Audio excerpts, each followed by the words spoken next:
he was driving his newish Ford van. It was a 1974 Ford van. And the bolts on his tires were loose. And then there was also like a shock absorber came loose on it. So he was experiencing car trouble. And this was like a very new van. So he was like, what is this about? Okay. Now, George and Kathy discuss that the house is haunted. So now they're talking to each other and like, is this house haunted? They're kind of, and they don't allegedly believe in this. After all that, they're like, do you think this house is haunted? Yes.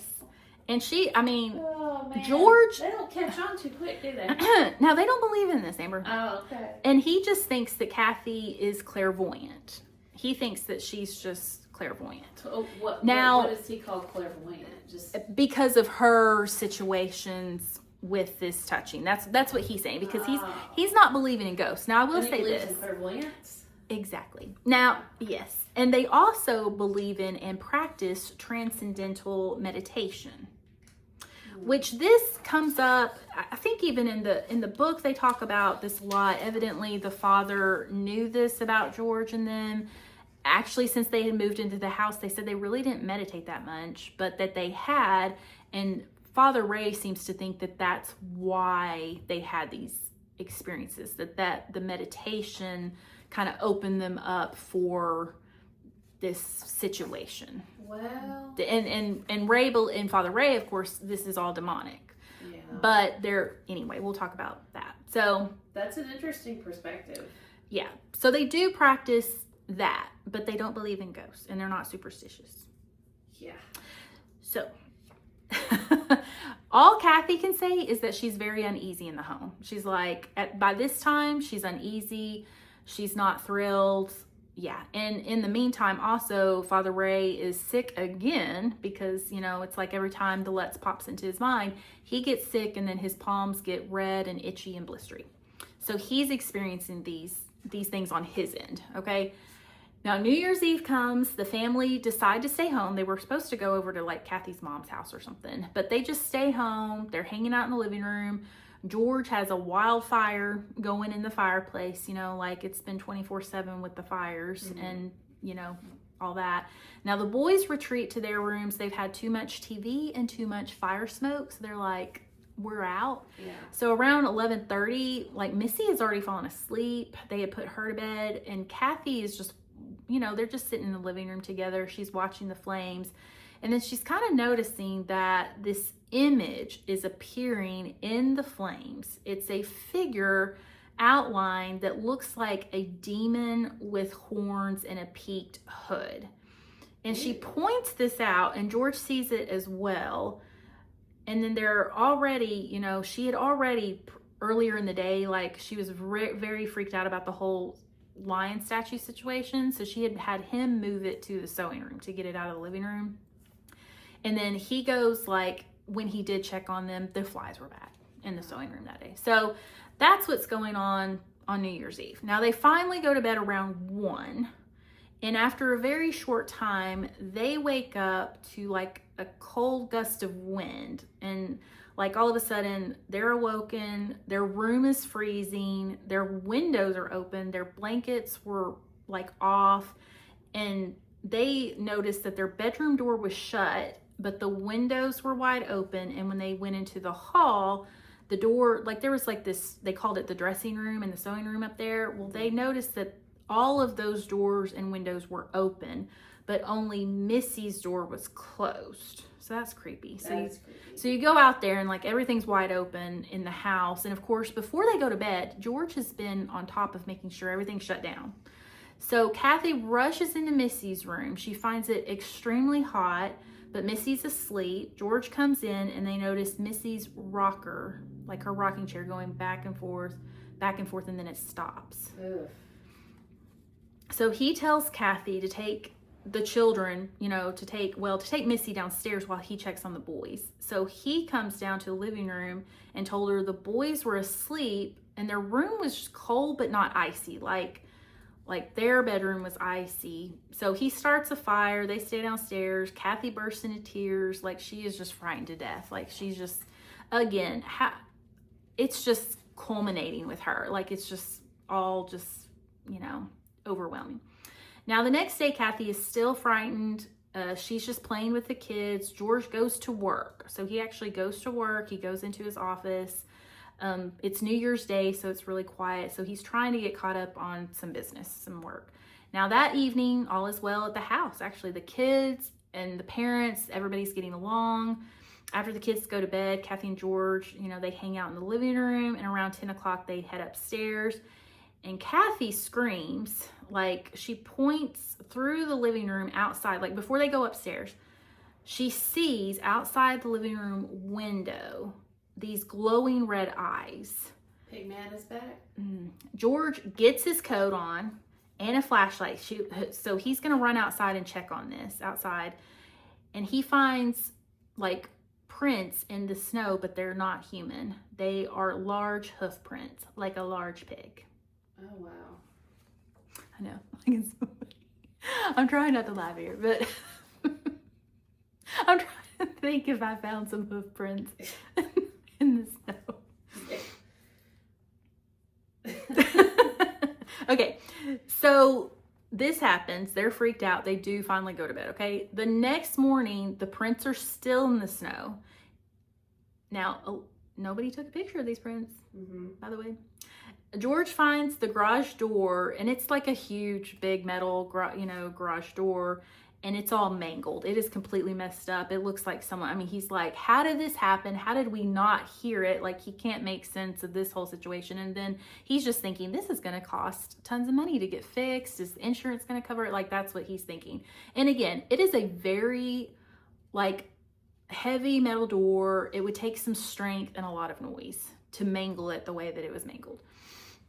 Now, George, he goes back to work. Kathy's trying to keep busy. She's going around she is a neat freak, by the way. Like, they talk about that in the book, that she was very clean. She liked things clean and tidy, and she's going around changing the sheets and such, okay? So while doing that, it says that she goes into her bedroom, and she gets gripped around her waist again. But this time it feels stronger. So like she's screaming, she says, she screams, let me go. And then she feels hands on her shoulders. And then it feels like her shoulders are being pulled on. And she does smell the perfume again. And then she feels hands on her wrist. So then she's just feeling all this pressure all over. Right. And she calls out to Danny. And she's just like, come help me, Danny, that's her oldest. Initially, thinking that he had grabbed her around the waist. Now she is terrified. It says she faints. So Danny had hurt her, and he runs in to find her. And she tells Danny to call George, but George had already left the office, so he's not there. His employee said that he was headed home. Now George decides to stop at the bar by the house, and this is allegedly the same one that Ronnie hung out in, the night that he had killed his family. It's that same one that's just very close to the house. They do change the name of this bar. By the way, I think they call it the Witch's Brew. Yeah. And and the real name was oh goodness, in the first episode, I think it's Henry's Bar. So in the bar, the bartender, is talking to George, and George is asking the bartender about the DeFeos in the house. And the bartender tells of a time he worked a party at the DeFeos house, like he was bartending, and it was down in the basement. And he said there was the little red room in the basement, and how the bartender had horrible dreams about the red room. So that's when the red room comes up again. Now, the Lutz thinks perhaps they should call their local parish. Of course, they have tried back and forth to talk to Father Ray, and there's always something. Yeah, he is 100% out. Yes. Now, they think about talking to the local parish, but then they remember the DeFeos priests themselves had not believed in any hauntings or anything weird when, about him, it was alleged that he heard voices, but of course he was trying to go for this insanity plea. Right. So anyway, they don't call the DeFeos priests, the local parish, they don't call them. Now, George does contact the Amityville police station. And he says that, he's telling the cop about what's going on. The cop comes over and he's like, I don't know what to tell you. There's nothing I can do for you. It sounds like you need a priest instead of a cop. So the cop tells you need a priest. You need to listen. You need a priest. Yeah. So, I guess, and really the Lutz are just trying to show that they're trying to do everything they can to kind of, see what's going on. Now, meantime, Father Ray, he holds a votive mass for the Lutz at his parish, okay? So he's trying to bless the house from his rectory. Now, it's just too frightening, he is experiencing pain in his hand. Even the minute he thinks about the Lutz, he is having trouble. So that is so bizarre. And he ends up going back, like after the mass, he goes to his rooms and finds that there's like this deadly stench, like human waste, okay? Now, after looking, like he gets his maintenance man, like he knows he's near, like he's kind of near the toilet situation, like the, what do you call it, septic tank, So he's like, maybe it's that. So he's trying to find out what it is. So the maintenance man comes on. There's no plausible reason for this stench, but it is horrible. And Father Ray is like burning incense and such, like to get out the stench, but nothing. He ends up just like leaving. Like he goes to like back to his mom's or something. At the Lutz house, after the police leave, George finds that the boathouse pump has stopped. Okay, so he has to go to the basement to check the fuse box. While down there, he's replacing it and he smells excrement himself. So he's like, ugh. So it's so bad around the area of the Red Room that it causes George to throw up. So he gets physically ill from the smell of excrement down in the basement. True story. This is just, there's a lot of stomach issues. Apparently, yes. Now, must have a lot of Pepto in their house. Now, on the evening of the 3rd, so Kathy is asking George what they're going to do. I mean, she's afraid of what's going to happen next. She's afraid of something happening to the kids. This has been going on since the 18th. And then she also asks, like, do you think that it's our transcendental meditation that caused this? Like, she's asking, because Father Ray had asked about that too. And he says no. He was like, yeah, it's not a big deal. So he does mention, so he mentions that that's not a big deal, but then he says, okay, I've got this friend at work, Eric, and Eric's girlfriend has experience with investigating haunted homes. So now he's talking about Eric and his paranormal investigation girlfriend, but yet he doesn't believe in it. So he's kind of talking out of two sides of his mouth. Yeah, well, and from what I've, because I have read about the Lutzes and DeFeos before, but George Lutz, he dabbled in the occult, did he not? Was that not? No. Oh, he didn't? That's probably one of those myths. Oh, okay. There is zero mention of occult in the book or anything. I think that comes from Amityville 2, a fictional movie. Okay. Yes, I thought I read that somewhere. I don't know, there was at least did the whole. I don't remember what it said. But. Nothing that I like the transcendental meditation. Now he was a non-practicing Methodist, but no, there was zero mention about the occult. Okay, well maybe I was thinking about somebody else. I think that there is literally an Amityville 2 because I think, long story short, I think people get book, movies, franchise all muddled in their head. Yeah.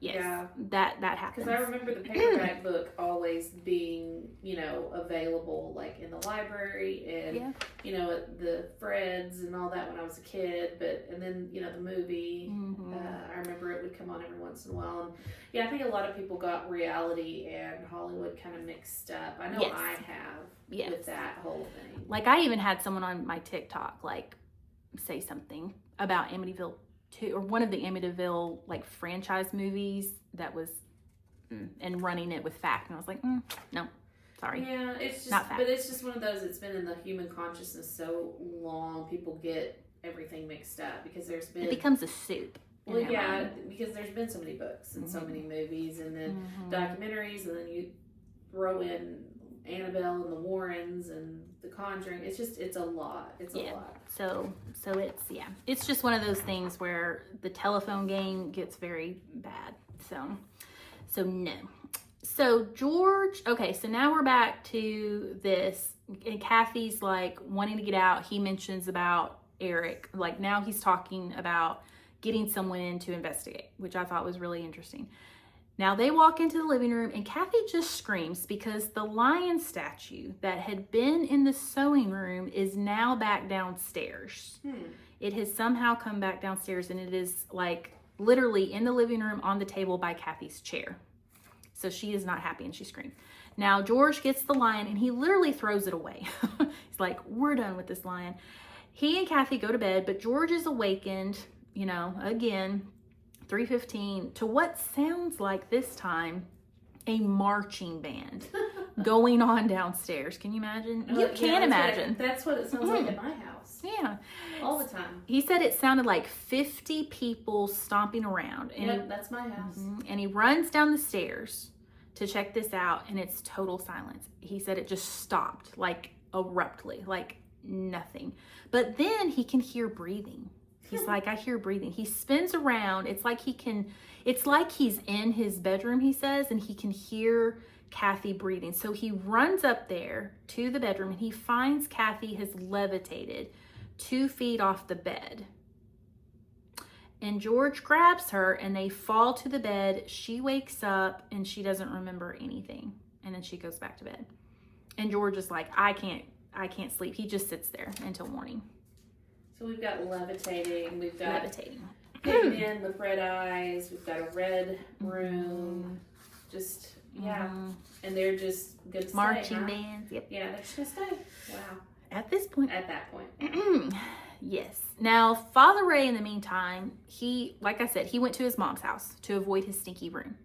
And he ends up sleeping most of the day. Like, he's exhausted, he's been sick, he sleeps. Now, Kathy, too. She sleeps until about 11. The kids were actually supposed to start school. So they had switched schools over to Amityville. They had like the break, the Christmas break, the New Year's break, but now they were supposed to start school. So actually the school has like a heating issue. So on the news that they hear that the school doesn't even start back, okay? It's cold there. It's New York, people. It sounds really cold. Really cold, and it's on the water. It's just, So George actually takes care of the kids and lets Kathy sleep. So he's just like, she needs it. He's just going to let her sleep. He doesn't mention anything to her about anything that happened, like with the whole, levitation. So George does call the rectory and he leaves a message for the father. The father returns to the rectory and he does try to call George back. And again, like the whole situation with not being able to talk happens. Now he's trying to tell George, he's like, well, I had a votive mass for you. And they just can't, the conversation's cut off like it always is. Now George, he does try to go back and forth with him, but he can't get a hold of him. So and on the father's end, Father Ray is still frightened. So now it's like it's all come back to him, okay? And his hands are blistered. He's in the movie, I will say, we'll talk about this, but the priest, bad acting. So anyway, it was over the top. Now, before going to bed that night, George is checking on Harry, and he again hears the marching band, again. He runs inside to find it totally silent in the living room because he was outside when he heard this marching band, okay? All the furniture in the living room is pushed up against the walls and the rug is rolled up. Like the room was prepared for performers, he said. Like everything, like we're a band. Creepy. Creepy. Now, Father Ray meets with a couple chancellors. Like, Father Ray is trying to go to bat for the Lutz. He's trying to get someone in there to bless the house or go to the house. And these chancellor people are just telling Father Ray, no, they need to get more checked out. So the church's view on the devil, okay, it starts with the devil doing temptation. So the first thing is temptation, then infestation, obsession, and then possession. So those are the steps when they think about like anything diabolical. Okay, this is the church's view. Now, when the church is investigating such cases as diabolical, demons or anything like that, the first step is to check out fraud or deception.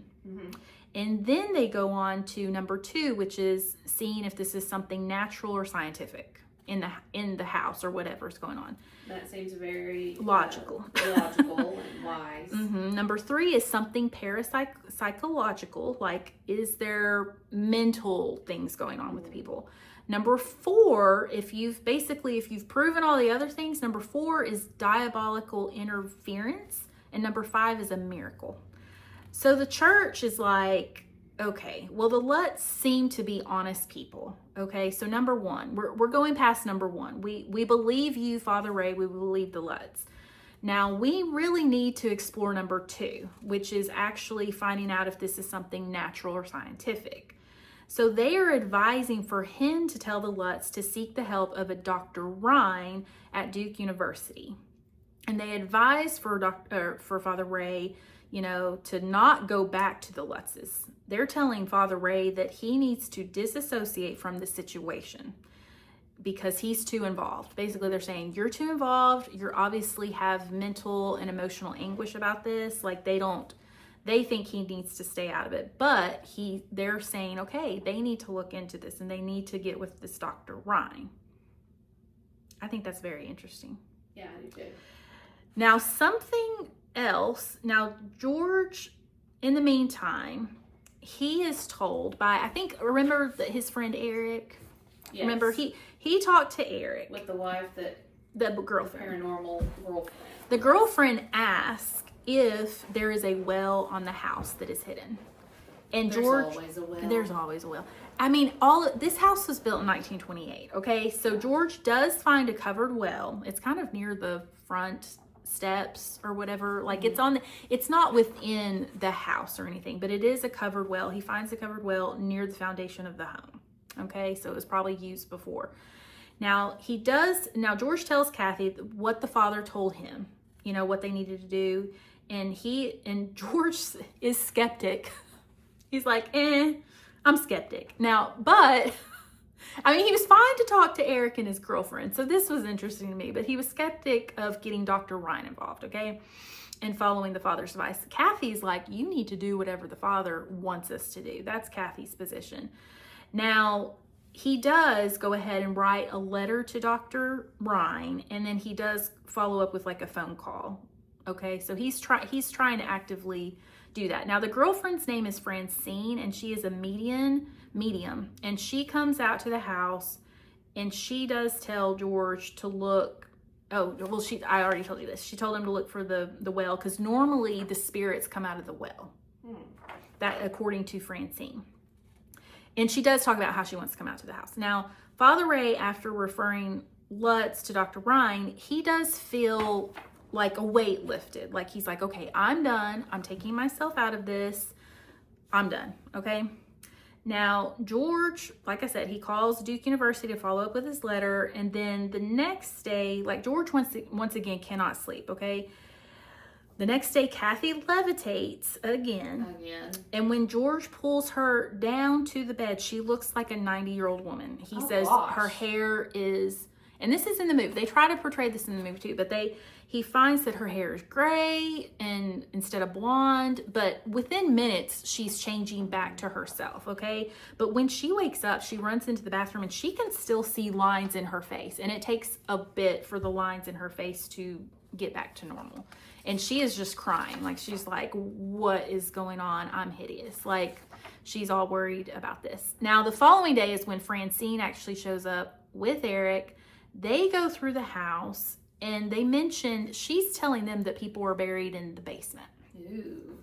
She also mentions feeling an old woman and an old man's spirit on the first floor, that they lived in the house but it didn't die there. And then on the second floor in the sewing room, she goes into a trance, and in a voice sounding like Father Ray says somebody's little girls and little boys, they see blood stains. So, and then she says somebody got hurt badly, somebody tried to kill somebody, and then she comes out of it and she's done. She's like, I'm out of here. She's leaving.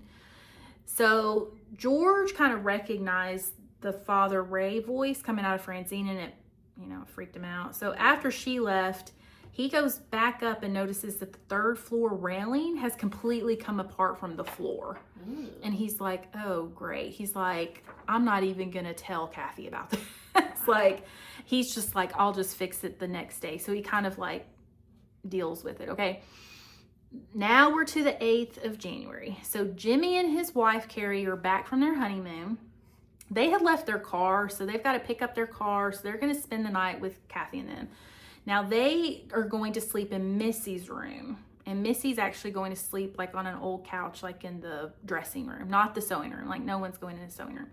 Around 3:15, George and Kathy are awakened to Carrie screaming. Now this is Jimmy's wife. Mm-hmm. They run in there and Carrie is sobbing and visibly frightened. George is like, what happened? And she said, someone touched her foot. And then he's like, who? And she says, a little boy. Aww. And she said, he looked very sick and little. And Jimmy's like, Carrie, you were probably dreaming. It's just a dream. Don't even worry about it. And of course, George and Kathy are looking at her like, what else happened? Because she says that the little boy talked to her. And again, Jimmy's like, you were dreaming. But George and Kathy know what's been going on. And they're like, what did he say? And Carrie said he asked where Missy and Jody were. Ooh. And Missy, again, she was in the next room. So upon hearing Missy's name, Kathy leaps up and runs in to get Missy. And she finds that she is good. Like she's sleeping. She's fine. After a minute, Jimmy actually gets Carrie settled down. They go back to bed. But, and Jimmy's just thinking, she's dreaming. You people are crazy. Mm-hmm. So anyway, the next incident is green globs on the walls. Kathy, they find green coming out. Kathy blames the kids. She's like, what is this? Like, what is this green stuff? George comes in and he touches it. It feels like Jell-O. Gross. But it has no smell. Like he tastes it and everything. He's like, there's no smell, there's no taste. It's like oozing out of the walls. They tasted it? He tasted so it. Disgusting. I mean, if something was oozing from your walls, wouldn't you want to taste it? I mean, but seriously, seriously. No, seriously, no. Mm-mm. So they just clean up this mess, okay? They're just like, oh my word, like what else is gonna happen here? I would be done with the mess, the black toilets, the mess. I don't know, I'd be kind of done. So again, George talks again with Father Ray, tells him about the green goop, and then he talks to him about everything else going on about like what happened, just everything else that happens. And then, Father Ray feels bad again. So they do get a phone call, evidently from a person named George that's connected to Dr. Ryan. Okay. He says that he's actually in New York, up in Buffalo, and that he's going to come to the house. This is around the 10th. Okay. So they're like, praise, like, oh my goodness, someone come look at this house and tell us what's going on. Now, also on the 10th, George gets a call from Joan, which is Kathy's mom. And he calls Kathy and tells her actually that, sorry, I said that wrong.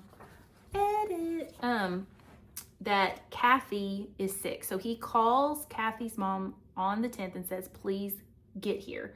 So Joan comes over and she finds Kathy in a robe, and she looks at Kathy. Kathy has red welts, like burns all over her body. And she is in so much pain. She's just laying on the bed. She has no idea what's going on. Like George is beside himself, and she just wants her mom. So Joan is there with Kathy, and Joan is urging the family to move. And Father Ray has been urging them to move for days. Like he's like, you've got to get out of this house. Let people go in and investigate it, but you've got to get out. Now George says that they don't want to, she also said go to the doctor. So George was like, I don't want to take her to the doctor. They'll think we're crazy. And so Joan just stays with Kathy. The welts do begin to improve. And finally, by that evening, the welts are gone. Okay. But at the beginning of the day, the welts were so bad, physically, welted, red burns, basically. Now, during this time, George goes back to the library. He gets some books on demons, and he's like, he decides for himself that he's going to do his own exorcist, basically, is what he's after. Goody. Although he really doesn't believe in all this. That sounds like the thing to do. This sounds smart. So Father Ray, he calls Father Ray again. I mean, this has never worked before. And he tells him about this book. And Father Ray is like, do not call out any of those demons' names in this house. He is like, abort, abort, abort. Do not do anything like that. And then the line goes dead, of course. So a storm pulls up. A horrible wind and rainstorm. You know, Kathy all of a sudden the house is just full of water. The windows are blown open. The doors are blown open. Sounds like a hurricane. Yes, it's like hurricane force winds happening, although it only seems to be happening at the Lutz house. And it is horrible. They're trying to get the windows to shut. And Danny runs upstairs to close some windows, and his fingers are stuck. And George has a horrible time getting it released. Cannot get the window up, cannot.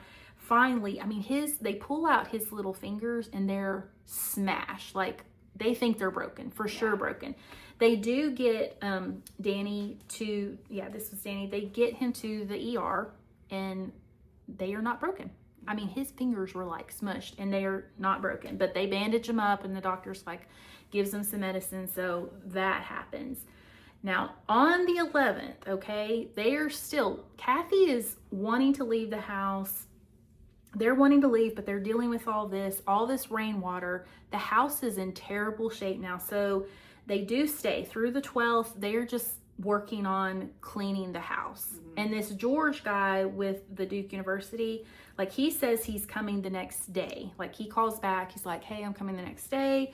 But I don't have my equipment with me. This will just be an informal meeting. Now, George was fine with that. He's like, okay, whatever. Just do whatever you got to do.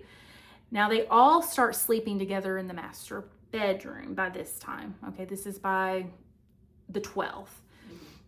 Now, into the 13th, again, George is awakened at 3:15 to the marching band noise. Yes. Now, later that day, he goes back to sleep. Finally, later that day, another storm rolls in. But the Lutz, they're all geared to leave. They get in the van to leave, but the van will not start. Uh-huh. So this is I'd be pushing it. I'd be pushing it. I would be calling a taxi. I'd be I'm out. We're going to get the train. We're going to go somewhere. The van doesn't start. They don't go anywhere. They end up running. The storm is raging. They run back into the house. They find the phone's not working. So now they have no phone, no van working. The storm is raging. They are exhausted. So they plan to leave the house the next day. Okay, they're one more night. Right. One more night. Now, before going to bed that night, George checks on all the like normal. He's checking all the doors, all the windows. He goes up to the playroom, and again, that same green ooze is coming out. But this time it's coming out of the keyhole only. So he tries to clean it up. He doesn't even, again, he's I'm not even telling Kathy about this. This is just another thing. I'm not going to even tell. There's no reason. And then they do find that the house is just blazing hot for some reason. He can't figure out. And they have already nailed the window shut. Because remember the whole situation with the other storm? Yeah. They had gone around fixing everything. And they had nailed doors and windows shut just to keep the water out. So now it's blazing hot. They finally get everybody kind of settled down. So everyone falls asleep, but George is just lying there. And then he starts to hear things. At first, he hears the bedroom furniture in the boys' rooms above him moving around. And he just thinks the boy, he doesn't know. Then he's going to go get up to check on it. He's laying in bed. He can't move. He finds that he is pinned to his bed, and all he can do is just lay there, and he is just pinned to the bed. He hears the dresser drawers in his own room opening and closing, and then he hears voices coming from downstairs. He can't make out words, but it's like a murmur, and it's loud of voices, and it's growing just really loud. Then he feels like his body is being attacked. He feels like he's being hit and kicked. He stated it feels like hooves. It didn't feel like feet. It felt like hooves hitting him. Pig. There's a lot of hooves in this story. I know, a lot of hooves. Now, again, the noise from downstairs shifts back into the marching band. So it went from the voices, now it's the marching band, and it is loud. And then all of this, he begins to hear stuff from upstairs. So he is just trying to get up. Finally, he is able to wrench himself from the bed, because Chris and Danny have run into the room screaming that there's something in their bedroom. Now, George leaps from the bed. He runs to the stairs. He goes to the 3rd floor. He's headed that way, and he sees a figure all in white. It's the same figure he and Kathy had seen in the fireplace. He believes it to be the demon. He runs down the stairs. He tells the boys to load Missy into the van. He picks up Kathy. He loads everybody into this van, and the van starts, and the storm is gone, and it's finally like morning had broke. It is 7 o'clock on the morning of January 14th of 1976. It's literally 28 days in, and the Lutz are finally leaving 112 Ocean Avenue, and they will never live there again. I don't even think, allegedly, they never step foot in the house again. I don't blame them. They have people go in and get whatever it is. So they leave. They go directly to Kathy's mom's house. Okay. And they stay there until May. Okay. And they start to obviously, they start to fill everyone in on what's been going on. And the boys are even asked, and they're just really meek about it. They don't really explain much. They do have Missy draw a picture of Jody, which I will share. And I'll show you later. Remind me, okay? Now, George tells Father Ray that they moved out. And Father was like, you weren't already moved out? And he does tell him that they're not going back. So he confirms, that he's going to have people go in and look over the house, but he's not going back. Right. Now, George has a mutual friend introduce him to William Weber. Do you know who that is? Sounds familiar. Okay, William Weber was the defense attorney that was appointed to DeFeo, Ronnie. Oh. Okay. First off, Weber had already decided that he wanted to write a book on the DeFeo murders. He was already going to do that. Now, number 2, he wanted to utilize the Lutz experience. Upon hearing all this from the Lutz, he wanted to utilize their experience to help Ronnie in appeals. Because he was trying to say, now they're shifting, okay, if this house is haunted, then that meant that maybe it was haunted when Ronnie did this, and maybe Ronnie didn't really do it on his own accord. This is where they're going, okay? Now that they found out about the Lutz situation. So he tells the Lutz that he's going to get a contract together, and they're going to write a book together. So this is all happening fairly quickly.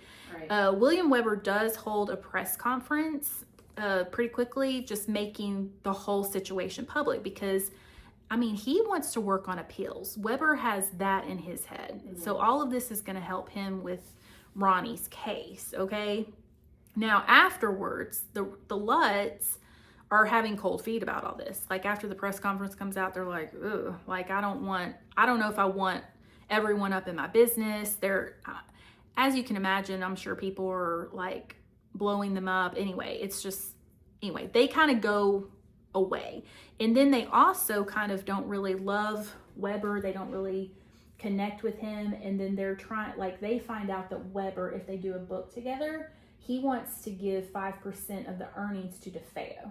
I didn't think you could make money while you were in prison. Quite honestly, I know that the laws are like now, but I don't know what they were in the 70s. Yeah, that's true. And the Lutz are like, no, like, we don't agree to that. So they get out of business with Weber, okay? Weber will in turn continuously call the Lutz a hoax after this. So once they're not working with him, he's done with them. Well, wouldn't he want it to not be a hoax so his client would be? You would think, but then he's just mad at them for not working with him. So upon seeing this press conference, though, upon hearing about all this, New York Channel 5 connects with George about an exclusive. Now, there is two people that work for Channel 5. Now, this Lauren Didio, she is in some of the recent documentaries. But this Marvin Scott, they are reporters with Channel 5. And Lauren said that she gets the Lutz connected to Ed and Lorraine Warren. So she connects them. There's the connection. So, as we know, the Warrens, they own and operate the New England Society for Psychic Research. And of course, Ed is a professed demonologist and Lorraine is clairvoyant. And both are extremely religious and devout. We could do a whole lot of episodes just on them. But George wants as many researchers as possible when they do, like, basically they agree to do these seances or research bits, okay, in the house. And Channel 5 is going to film all this. Now, one of these events is on March 6th of 1976. So a team from Channel 5 comes in, the Warrens come in, there's this lady named Mary, she comes in. There's a Dr. Brian Riley and his wife Alberta, who is psychic. There's a Dr. Alex Tandis, and he was, I don't think Dr. Ryan, maybe Dr. Ryan was at one of these events, the one from Duke University, but there is an Alex Tandis, and then there's just a whole team, and the Warrens are filming. They have their people filming. They're taking pictures. Channel 5 is taking pictures, so this whole thing's going on. A Gene Campbell, he is a cameraman for Channel 5, so he does get a picture of what they say is a ghostly little boy. Now, this picture is pretty famous. I will be posting it. Oh, look at that. However, it is said later on, it is clearly made out to be one of the people with the Warrens. Oh, so it's not real.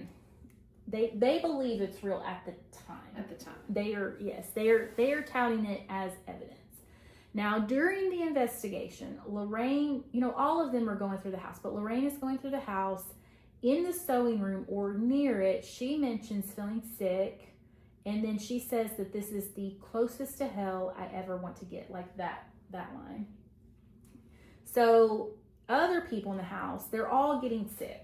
Like all the psychics, they're experiencing sickness. They just don't want to be in the house. Everyone ends up leaving the house by about 1 the next morning, vowing not to return. Okay. Wow.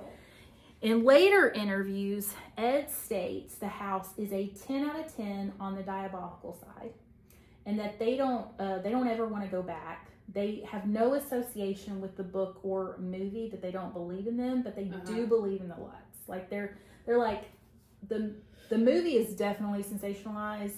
They're like, the book has things that are sensationalized, but we do believe in the Lutz. And the diabolical feelings, they say, the Warrens say, followed them home from the house.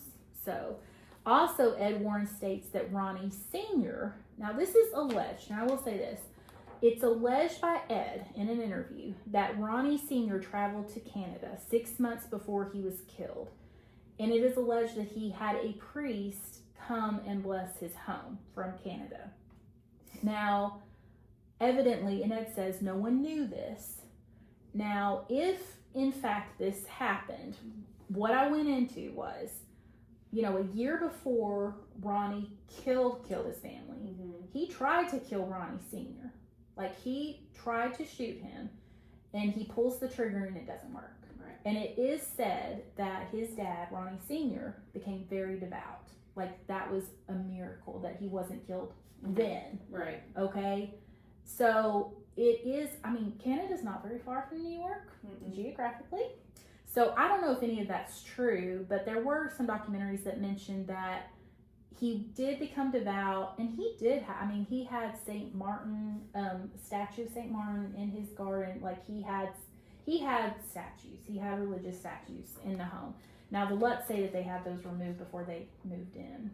I don't know if that's true or what, but yes. So, bottom line to me, my feelings are, if this is true, it had nothing to do with alleged hauntings. No one ever mentioned or documented hauntings before the Lutz hauntings. And after, we'll get into that. Now, in May of 1976, the Lutz moved to San Diego. Okay?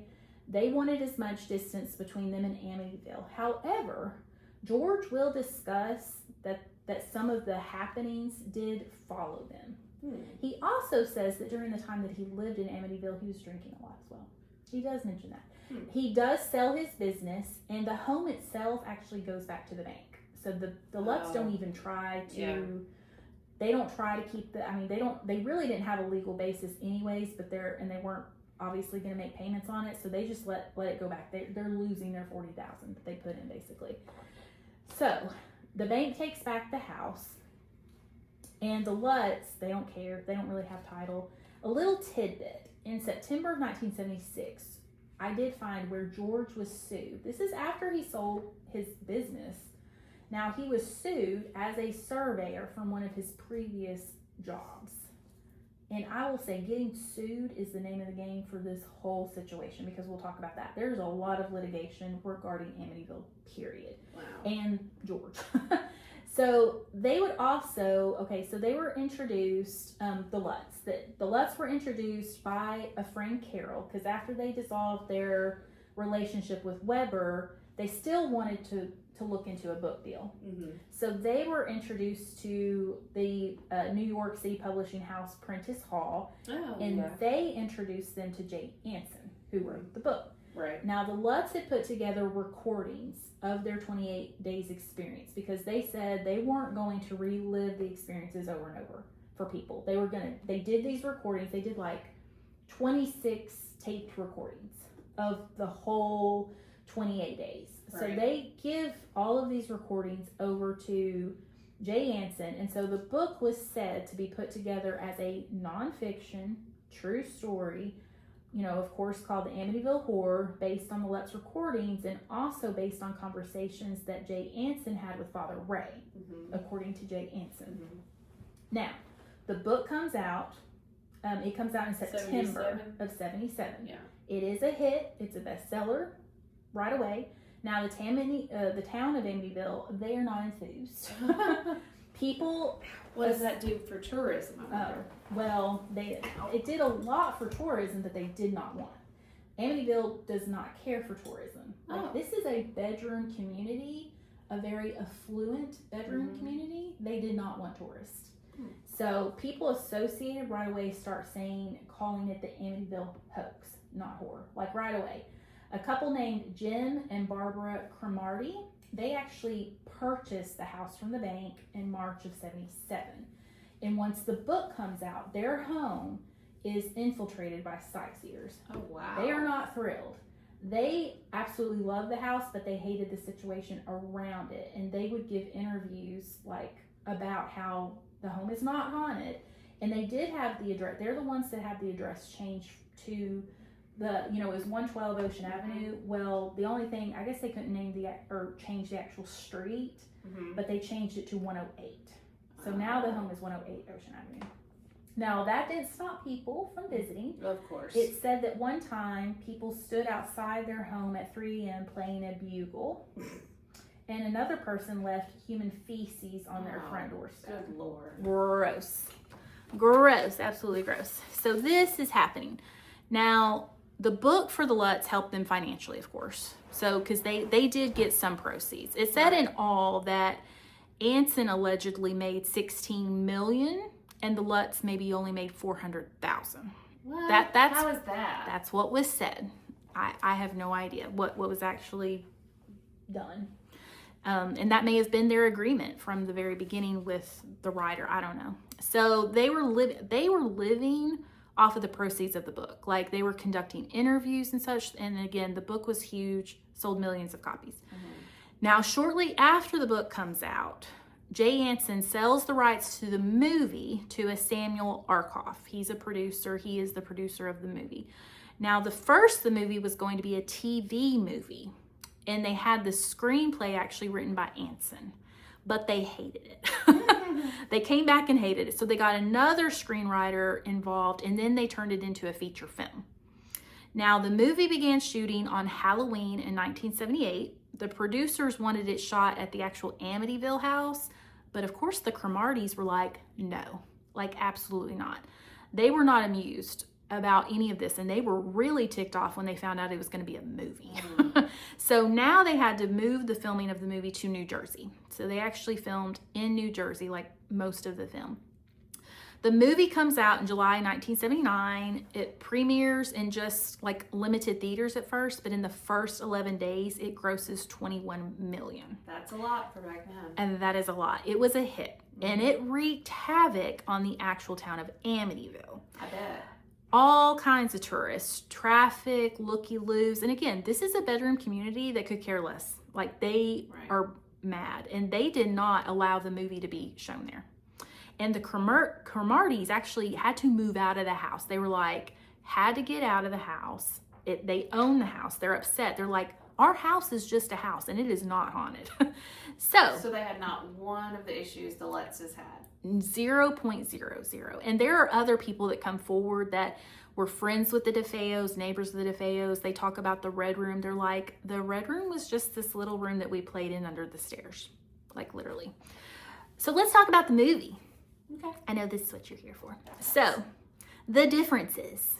I thought it was interesting for me is in the movie, they changed the name of the kids. They changed the kids' names, but not in the book. Yeah, I mean, maybe, I don't know. The kids' names were already in the book, which sold millions. Yeah. So, but I thought that was interesting. So in the movie, they do change the kids' names. They also, have you watched it recently? I know you kind of like. Yeah, I told you yesterday. Did you get through it? Yeah, I got through most of it, but I've watched it a couple times before. Did you notice something about her aunt? That she was a nun? Exactly. Remember it was actually Aunt Teresa. Well, now they changed her name to Helena. Mary. Oh, Helena, okay. And then they made her a nun again, which she was not a nun. Yeah. She had been a nun in the past, but they do, I guess, in the movie. Okay, what did you notice about the mom's clothes? I know we're going to talk about James Brolin. Well, I mean, that she liked to have her shirt off a lot. That's what I noticed. Or Lois Lane.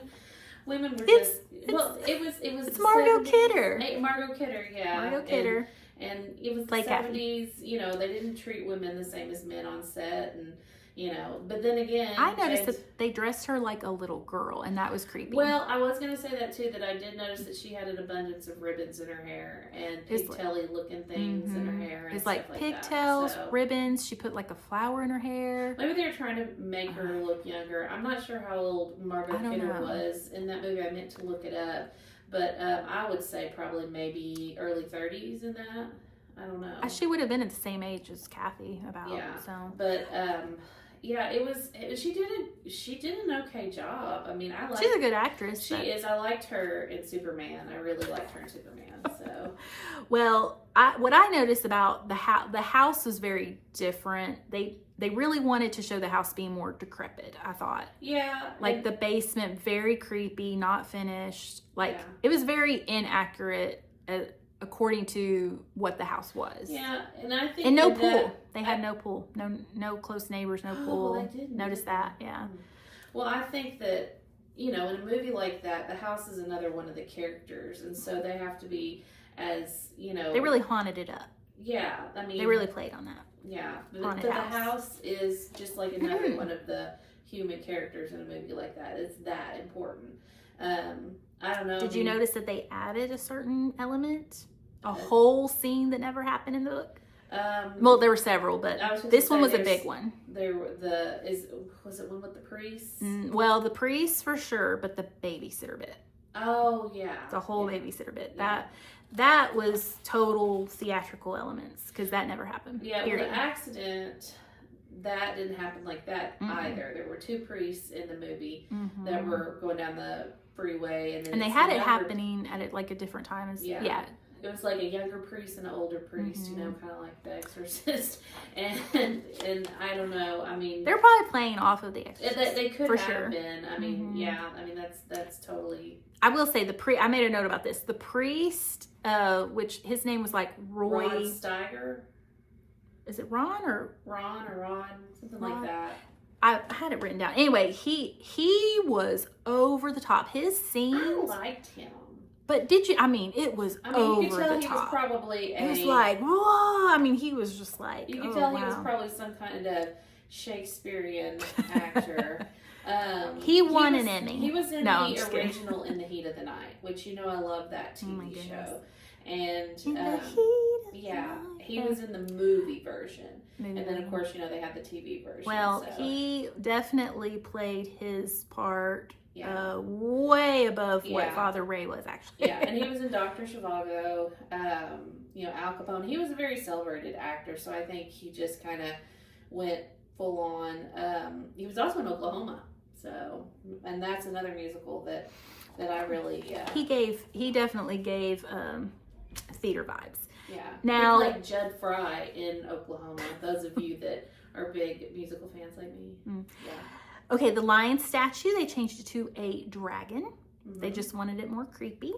The finger incident, I mean, some of the incidents were the same. The finger incident they show is like a completely different time, space, but they showed it pretty accurate to the book, I will say. The red room, the whole basement, they played it just super creepy basement. I will say I don't like the whole axe bit and then George slapping Kathy, and I wonder if he, like George, so when they filmed, George was actually on the set a lot, and I don't remember any interviews with him talking about that, but I think like that whole thing showing him like allegedly, you know, like the dream sequence of him trying to kill the kids or trying to kill Kathy, I didn't like that, and I really hate how they play it in the redo with the, what's his name, Ryan Reynolds. I absolutely hate the redo though. Yeah, I don't like it. I did not even anticipate wanting to watch that, and I didn't.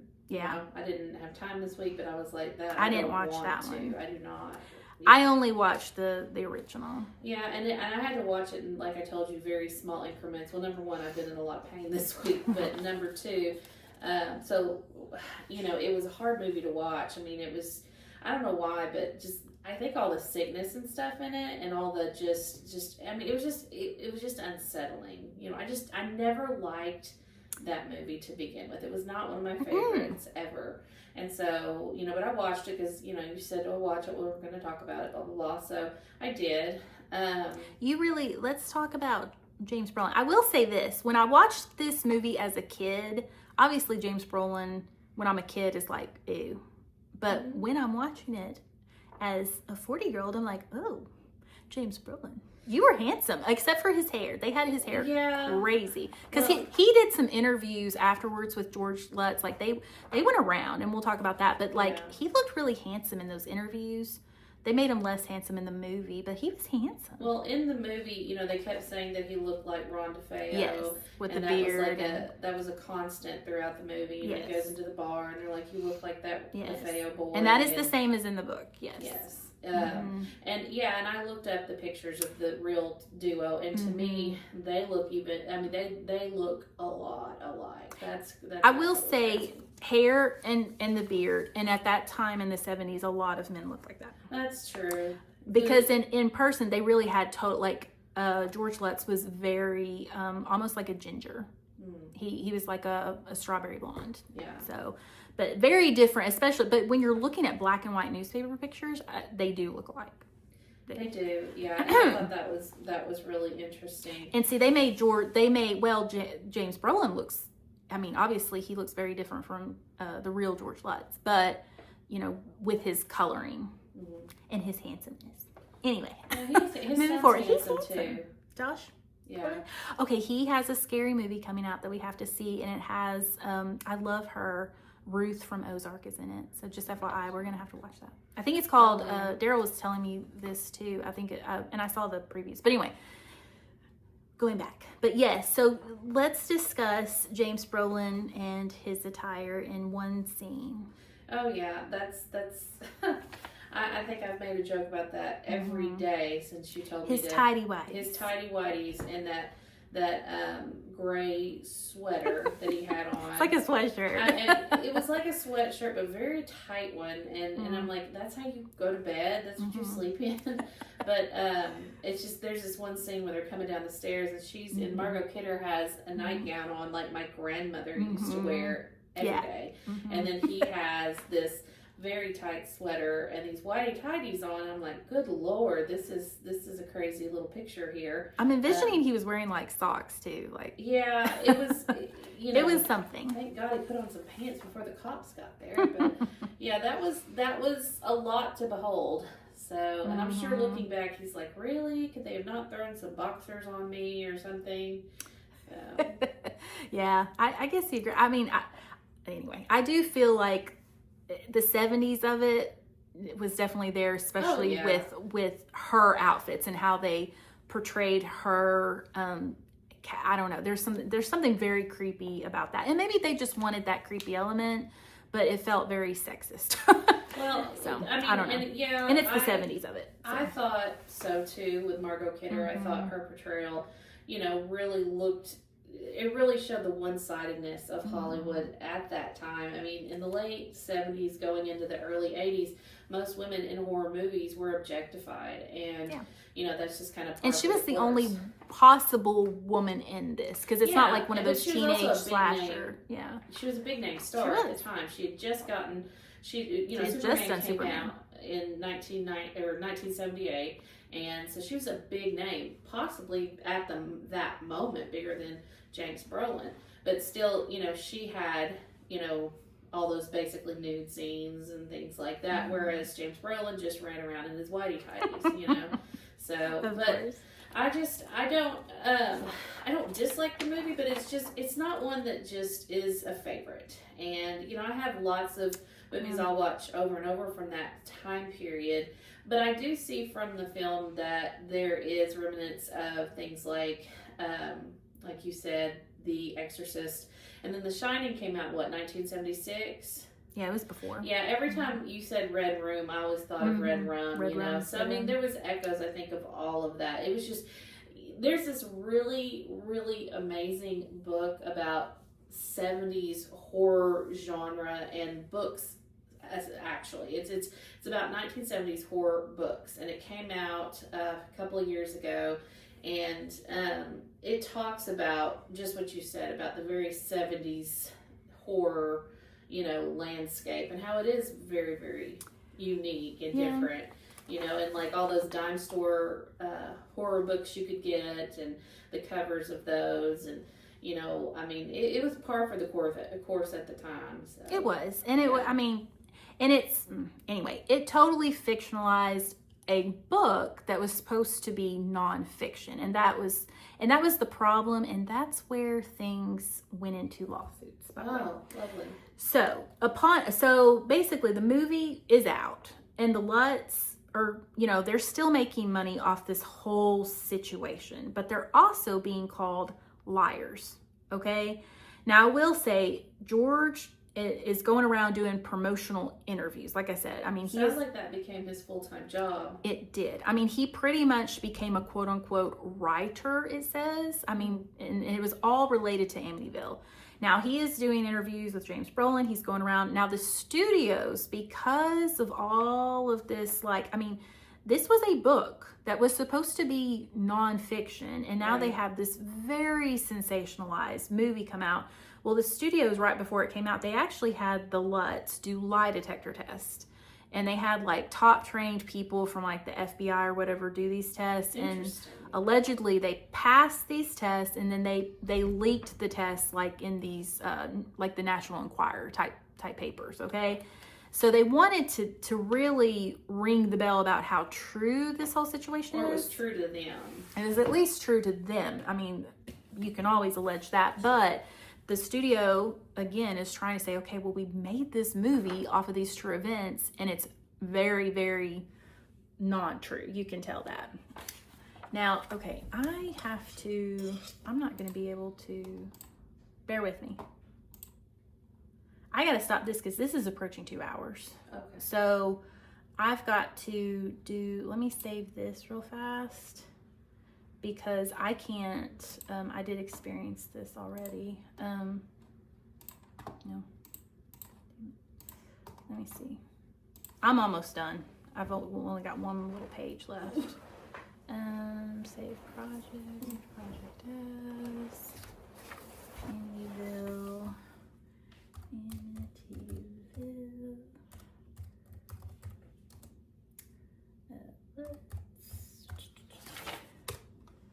Okay, now that is saved. I can always put these together, but I've got to do a whole other one. Let me see. Okay. Yeah. Now we can finish really fast. Hopefully.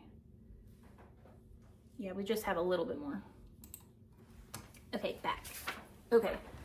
So, okay, picking up. So once this, oh, okay.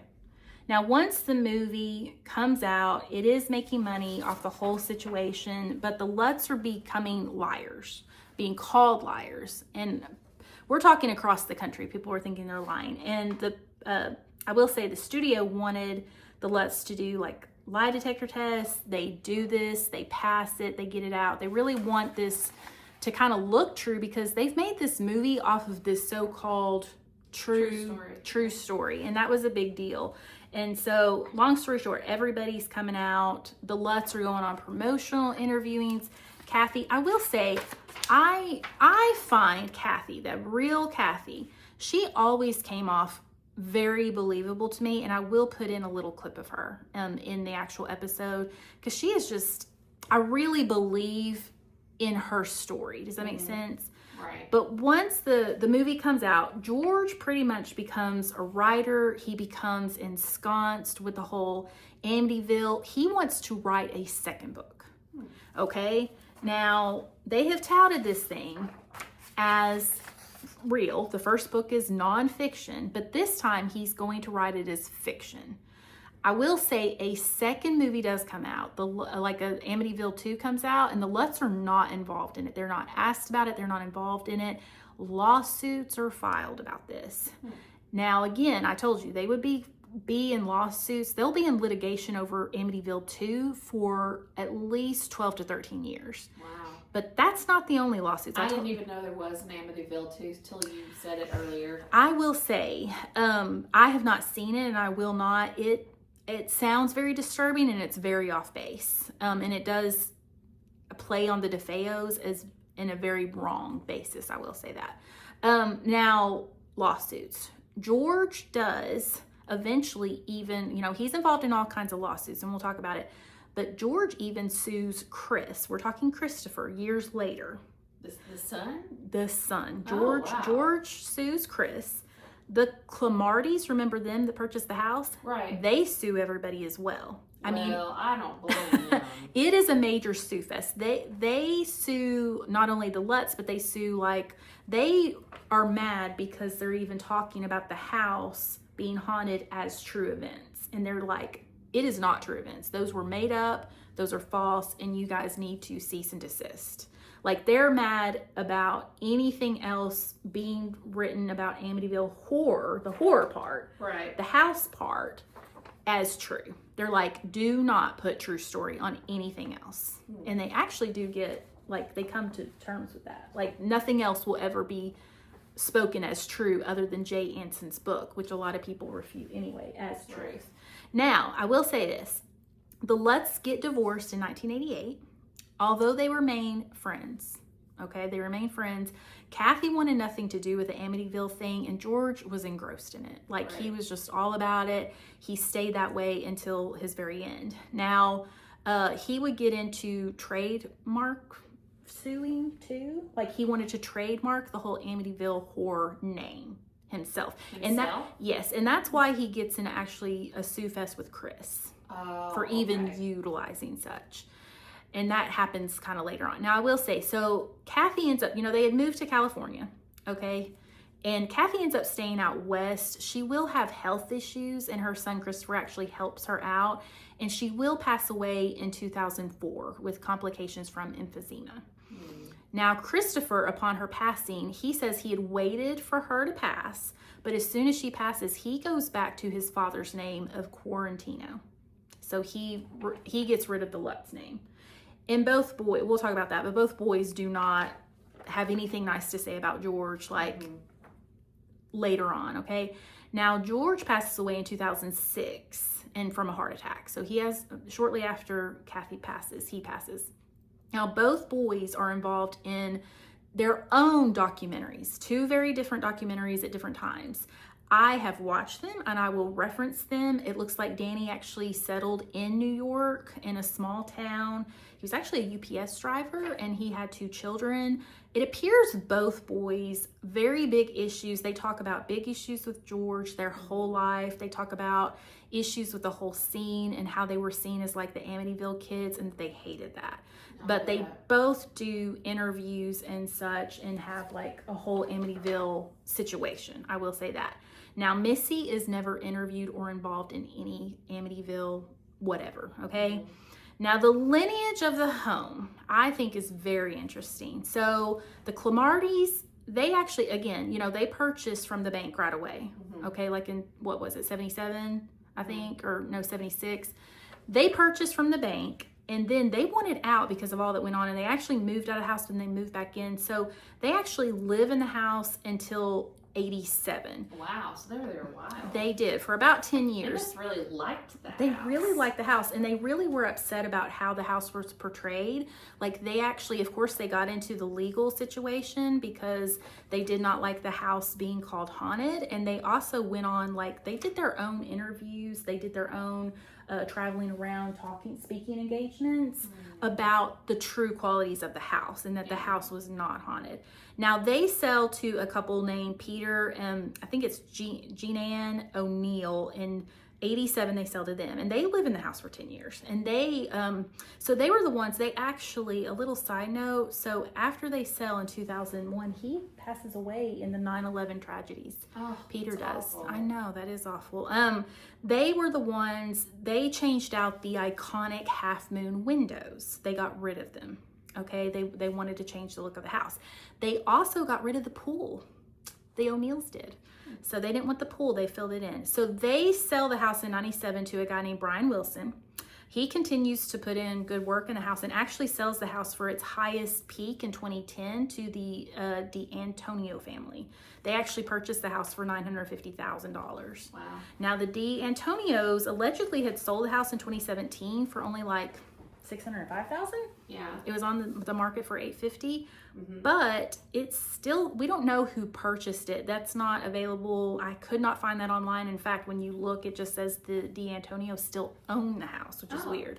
Wow. So I don't know who owns the house. If anyone knows, tell me. I would love to know it. But ever since then, it has been notated that 0.00 people have had any haunted troubles in the house. Now, there have been about 72 Amityville named horror movies. I think there's about 70, I believe, was notated, or different books or movies that have come out. And some of the movies are like Amityville, Tornado, Sharknado. Sharknado. There are a lot of interesting spin-offs, okay? Now, when something makes money, they're just gonna beat it to death. Now, however, so the books, the movies, the involvements of the Warrens, and then of course now you've got the Conjuring franchise. Amityville, of course, lives on. My hope is that people will actually remember more of the DeFeos and their situation than the wildness of the movies, and of course, you know, all of that. And then also just kind of remember the fact that people really live there. They live in Amityville. They've lived in this home. The Clamardys battled in court, and, you know, just to discuss the true story and aspect of the house. And they fought for years. So my thing is, do I believe that something happened in the house to the DeFeos? I don't think they were liars, but I do think it was sensationalized. Probably, possibly. But I do believe something happened that they couldn't explain at that time. I do. Yeah. So. Yeah.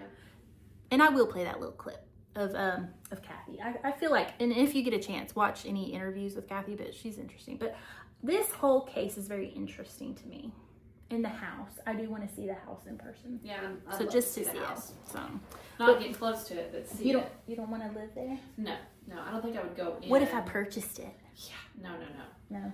I think I have trouble seeing the movie, or I had trouble watching the first one. I had trouble watching the Ryan Reynolds. I never have trouble watching anything Ryan Reynolds is in, but I had a lot of trouble watching that one.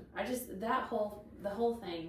Yeah. It just gives me the creeps. Well, the movie just really, I don't know. It goes far even beyond what the Lutz mentioned, and then especially the whole like dad, you know, going after them with the axe, alleged, you know, just even allusion of that was really creepy to me. So I don't know, but yeah. So that's it. That's all we got, guys. I'm actually 100th episode. Thank you, Amber, for being with me. This one was long. I enjoyed hearing this story. So much. And I'm actually going to take 2 weeks off. I'm going to take 2 weeks off, guys. I'm going to actually like do what I said I was going to do last summer, but I'm actually going to do it. And I'm going to try to get ahead of myself. So I'm taking 2 weeks off before I put out another new show, but I'm going to bank them and anyway, get on a better schedule for myself. So anyway, so thank you guys for listening, and go back and listen to all 100 episodes. Yes. And then tell us your favorite. Oh, do you have any favorite moments? Okay. Yeah, I mean, I liked a lot of them. I think the Devil's Half Acre was a really good episode, and the George and Kathy series that I did was all, because I've done so much research on that for the last 20 years. I mean, getting to do that through a podcast was amazing. And it's just, I love just going around to different parts of our state and seeing all these little, things that I never noticed before. We have a really rich history here in Arkansas, and so I was really happy to be able to go through and, meet a lot of people and learn a lot of new things about my state. I'm a teacher at heart, so I feel like maybe we taught a lot of things in those, first dozen or so episodes about Arkansas history, and so I loved that. I loved the folklore, and of course, I still dabble in folklore here and there. I'm doing a folklore week in the fall at the school where I work. So yeah, I'm still invested for sure. You were my folklore girl. Yes. And you knew that I could snooze on that. No, I'm just kidding. I like some folklore, but no. So my favorite episode is probably number 1, the Gertie episode, and the fact that we ate holiday pies. Yep. I think we went to McDonald's twice that night.